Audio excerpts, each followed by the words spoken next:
누가복음 8장 26절에서 39절 조명을 구합니다.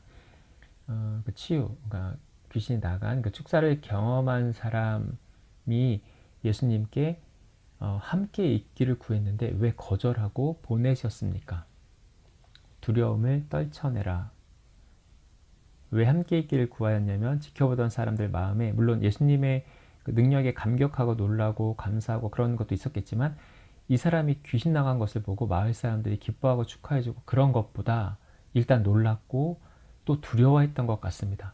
이 사람이 고침을 받은 것, 이 사람 안에 있는 악한 영이 나간 것에 대해서 기뻐하기보다는 이 기이한 일이 일어난 것에 대한 두려움, 이 사람 안에 악한 영이 나갔지만 또다시 뭐 기이한 일이 일어나고 자신에게 피해를 입힐까, 피해가 있을까 두려워했던 게 있고 이 사람도 마을 인심이 자기에게 있지 않았던 것을 알았기 때문에 두려움이 있었던 것 같습니다.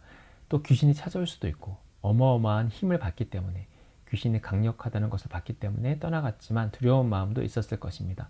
그래서 예수님 더 붙잡아 두고 싶고 곁에 있고 싶어 했던 것 같습니다. 그런데 두려워했을 때 예수님이 이렇게 말씀하십니다. 하나님이 내게 어떻게 큰 일을 행하셨는지 말하라. 이것은 하나님 너에게 행하신 일이다. 그러므로 너는 이것에 대해서 증인이고 이것을 증거하라. 전하라. 이 일이 두려워할 만한 일이 아니고 기이한 일이 아니라 하나님께서 나에게 행하신 일이구나. 이것에 대해 강조하시면서 하나님 행하신 일임을 그의 집과 온 마을에 하나님 행하셨다는 것을 전하라고 하신 것입니다. 왜요? 예수님 따라가면 두려움도 사라질 거고 그래야 확신도 생기고 그러지 한 번의 어떤 체험으로 어떻게 사람이 그렇게 변합니까? 상식적으로. 경험적으로 이해가 안 됩니다. 예수님과 그래도 시간을 더 함께 보내야 말씀으로 건강한 이해를 갖게 되고 하나님 잘 알게 되고 치우치지 않고 믿음이 강해지고 두려움을 계속 밀쳐낼 수 있고 건강한 상태를 유지하고 바르게 성장할 수 있지 재산상의 큰 피해를 입고 과거를 다 알고 있는 그런 이들 틈에 가서 나누고 전하고 그건 너무 가혹한 거 아니에요? 감당 못할 일인 것 같은데 이게 이 사람에게 유익이 될지 모르겠습니다. 왜 그렇게 판단하셨어요? 왜 그러셨어요? 영적인 원리가 어떻게 됩니까? 그런 걸 본 적이 없어요. 다들 와서 내게 더 배우라 하는데 우리 교회 더 와서 배우라, 우리 단체 와서 배우고 세미나 듣고 강의 듣고 집회 오라고 하지 기도에 참여하라고 하지. 저도 그렇고 저도 그래 왔고 한 번 주님 경험하고 가서 전하고 고백하라는 게 얼마나 이 사람에게 유익하고 중요한지 모르겠습니다. 이것이 그냥 귀신이 나가고 귀신이 들어오고 악한 영이 무엇을 했고 어둠이 무엇을 했고 이 어둠, 악한 영에 관심이나 초점이 있는 것이 아니라 하나님이 하셨다는 것을 강조한 것 같습니다. 강조점이 거기에 있습니다. 그건 그렇지만 그것으로 충분할까요? 따라다니며 시간을 더 함께 보내고 교육받고 훈련받고 그래야 하는 것 아닙니까? 이 영혼에게 정말 필요한 것이 그것이었습니까? 이 일은 하나님이 행하신 것입니다. 보십시오. 내 안에 있던 그 강력하고도 수많은 귀신들이 쫓겨나갔습니다. 내 눈으로 보았습니다. 내가 이렇게 자유함을 입었습니다. 내가 이렇게 온전케 되었습니다. 그리고 귀신이 다시 나에게 들어오지도 않습니다. 내가 아프던 육신과 내 마음이 씻은 듯이 나았습니다. 이 일은 하나님이 행하신 것입니다. 두려워하지 마세요. 두려워할 일이 아닙니다. 기뻐하고 감사할 일입니다. 귀신들도 하나님의 아들이라고 고백했습니다. 그는 하나님의 아들입니다. 단순히 능력을 행하는 능력자가 아니라 귀신도 하나님의 아들이라고 부를 만큼 이 일은 하나님이 하신 일이 맞습니다. 두려워하지 마세요. 하나님이 행하신 축복입니다. 하나님의 능력이 임한 것입니다. 내가 그 증거입니다. 이렇게 간증하고 고백한 것이 이 사람에게 더 유익이라는 말씀이죠. 예수님과 함께하면서 배우는 게 아니라 그래도 쉽게 동의가 되진 않습니다. 이 사람 안에 두려움과 여러 가지 불안의 요소들이 있겠지만 맞서는 게 더 유익하다라는 말씀인 거죠. 두려움에 의해서 함께 있는 것이 낫겠다 판단하지 말고 두려움에 맞서라, 싸워라, 하나님 행하신 일을 고백하라. 그것이 너에게 더 유익하다라는 의도이신 걸로 제가 이해를 하겠습니다. 가장 강력한 무기가, 가장 강력한 능력이 하나님이 행하셨다 라고 고백하는 것이다. 고백할 때 귀신이 다시 들어올 수 없다. 건드릴 수 없다. 두려움이 완전히 나간다. 두려움이 사라진다. 하나님이 하셨음을 고백하는 것, 하나님이 누구인지 알고 어떤 분이신지 알고 고백하는 것, 선포하는 것, 전하는 것.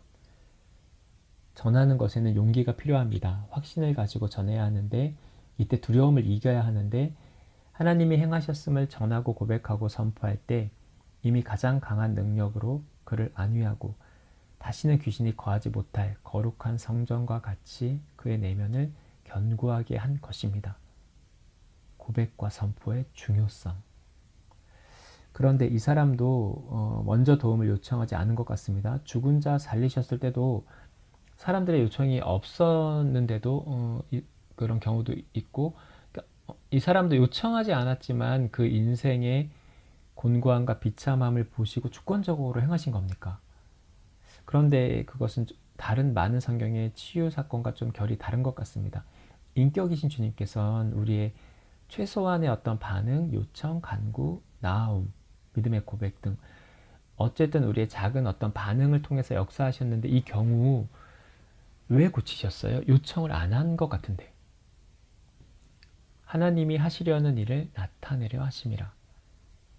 그가 많은 귀신들에게 눌리고 매여 있는 것, 사람들로부터도 외면당하고 무덤 주위에서 살아가는 비참한 인생, 죽음과도 같은 인생, 산 사람의 집이 아닌 죽은 자의 집, 무덤가에 사는 그의 인생을 너무나 아파하셨고 죄와 사망에서 생명을 주기 원하시는, 죄와 사망에서 우리를 해방시키고 묶인 것에서 자유케 하시고 생명을 주시고자 하는, 구원을 주시고자 하는 하나님의 일을 나타내려 하셨습니다.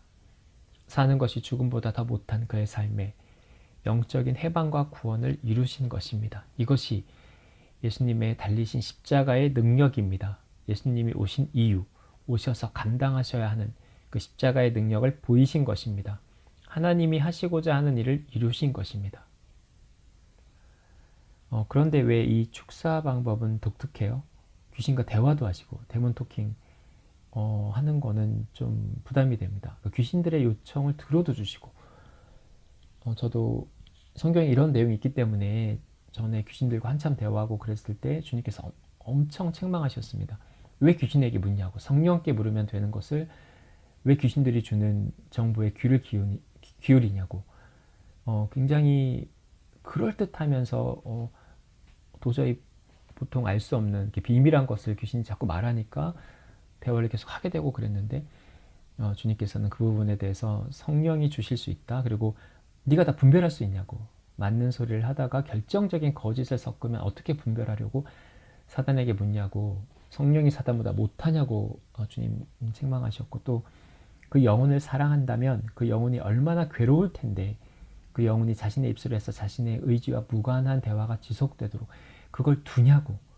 자신의 인격이 소외당한 채 대화가 이어지는 것을 보는 것이 얼마나 속상하고 충격적인 경험이겠냐고. 왜 사랑 없이, 배려 없이 자기 체험에 집중하냐고 정말 강하게 책망하셨습니다.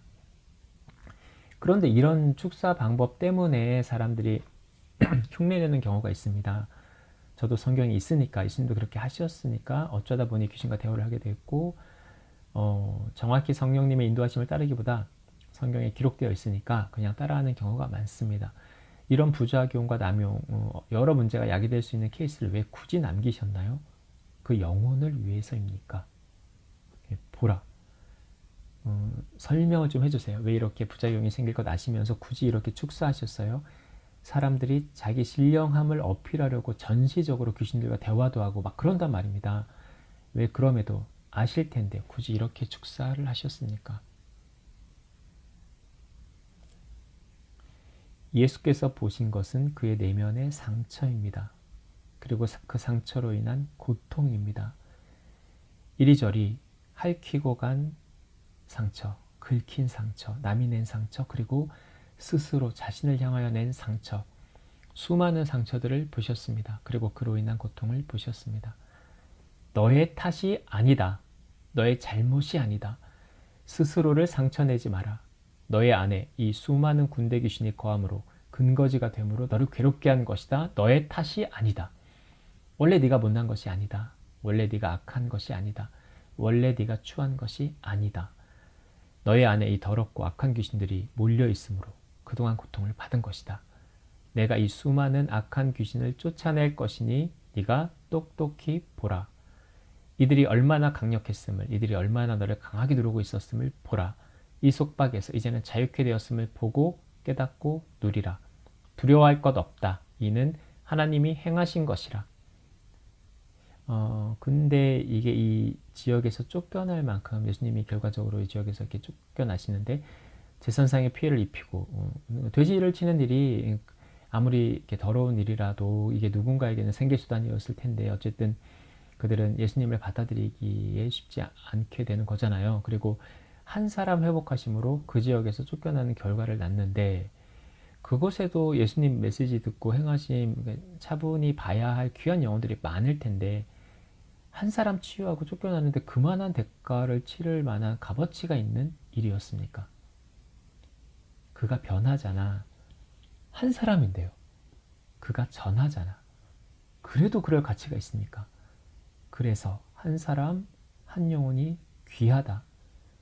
한 사람이 변함으로 그의 가정이 변화될 것이고 그의 가정이 변화됨으로 그의 마을이 변화될 것이고 그의 마을이, 그 성읍이 그것을 알게 될 것이다. 마음은 바뀔 수 있고 변할 수 있다. 한 사람이 귀한 것이다. 이게 앞의 내용과 이어지는지 조명을 구합니다. 마음, 물론 이제 성경 복음서마다 순서는 차이가 있고 무조건 시간 순서대로 기록한 건 당연히 아니죠. 근데 성령께서 이 감동하셔서 성경을 기록하게 하실 때 이 구성에도 때로는 분명히 어떤 그 구성 자체의 어떤 의미를 주님이 이렇게 허락하실 수 있기 때문에 이 조명을 구하는데 마음밭의 중요함, 자신을 돌아봐야 하고 그런데 제자들은 여전히 연약한 모습이고 그러니까 이것과 축사의 이 사건과 문맥상 어떤 의미가 있습니까? 그러니까 마가복음에서 소경의 눈을 뜨게 하심으로 우리 영적인 눈이 떠져야 한다. 이제 그런 어떤 메시지를 그 흐름 속에서 주시는 것 같은 그런 게 있는 건가요? 제자들은 이렇게 풍랑 잠잠케 하신 예수님에 대해서 그가 누구에게 순종하는가 의문을 나타내는데 귀신은 여기서 그가 누군지 예수님 누군지 답을 하네요. 제자들은 깨닫지 못하는데 귀신들은 하나님 아들이라고 고백을 하고 그러나 그래도 그러시면 안 되잖아요. 귀신이 답하게 하시면 안 되는 거 아닙니까? 귀신들은 정확히 안다. 그들은 속일 뿐이다. 거짓을 얘기할 수도 있으나 사실을 가지고 속인다. 사실을 증폭시키듯 속이는 영이나 그도 사람들은 모르나 제자들도 모르나 예수께서 어떤 분이신지를 분명히 알고 두려워했다. 그럼 이걸 통해서 결국 말씀하고 싶으신 게 뭐예요? 제자들이 놀라서 질문처럼 던진 것을 꼭 질문은 안 하고 아니죠. 논란 반, 의문 반 아직 확신 있는 고백을 하지는 못하는 그런 건데 그런데 귀신들은 정확하게 알고는 있단 말이죠. 그러나 물론 그들은 이렇게 사랑하진 않죠. 예수님을 믿지는 않죠. 힘에 눌려서 따르기는 하지만 사랑하진 않는 거고 주님이 누구신지 아나 사랑해서 신뢰를 드리진 않는단 말이죠. 하여간 이런 걸 통해서 주님이 말씀하고 싶으신 건 뭐고 이 귀신 들린 자를 온전케 하신 사건을 통해서 저희에게 나누고 싶으신 건 뭐예요? 단순히 니들은 모르지 귀신들도 아는데 책망하려고만 이렇게 나누신 건 아니잖아요. 귀신은 정확히 고백하고 물론 단순 지적 고백이지만 그러나 그 귀신을 내쫓고 사람을 온전케 하신 이 흐름을 통해서 저희가 보기 원하시는 것이 있으십니까? 예수님이 자신의 능력을 과시하기 위해서 기적을 행하시고 능력을 드러내신 분이 아닙니다. 그러므로 풍랑을 잠잠케 하신 것, 제자들에게 믿음에 대해서 말씀하신 것입니다. 지금까지 보고 듣고 느끼고 경험한 것. 너희가 나를 누구로 여기느냐? 믿음이 있느냐? 너희가 왜 나를 따르느냐? 믿음에 대해서 건드리십니다. 그리고 파도를 잠잠케 하십니다. 믿음의 근거임을 알리십니다. 두려워하지 않아도 됨을 알리십니다. 하나님 어떤 분이신지를 알리시고 제자들이 믿음을 가질 수 있도록 기적을 행하신 것입니다. 그리고 귀신 들린 자, 그의 안에 귀신과 대화하고 귀신의 정체를 밝히고 돼지떼에 들어가게 명하심으로 귀신을 쫓는 권세가 있음을 보이신 것도 하나님이 누구이신지를 보이신 것입니다. 그리고 귀신들의 입을 통하여 그가 누구인지를 보이신 것입니다. 오늘날 그런 일이 왜 거의 없어요? 물론 그런 사역을 하는 경우도 많지만 건강하지 않거나 온전치 않습니다. 나갔다가 다시 들어오고 매이고 들락날락 하는 경우가 많아요. 그리고 너무 요란하게 이렇게 하거나 성경적이라고 보기 어려운 경우가 많습니다. 전인 회복을 위해선 축사는 일부이고 내적인 터치가 선행 내지는 병행되어야 하고, 예수님 분명히 그렇게 하신 것처럼 그 사람이 하나님의 사랑받는 귀한 존재임을 알게 하시는 방식으로 하셨죠. 상처와 쓴뿌리라고 표현할 수 있는 것들을 처리하셨어요. 그 과정을 통해 아버지가 누구이신지, 아버지가 얼마나 나를 사랑하시는지 알게 하시면서 축사를 하셨습니다.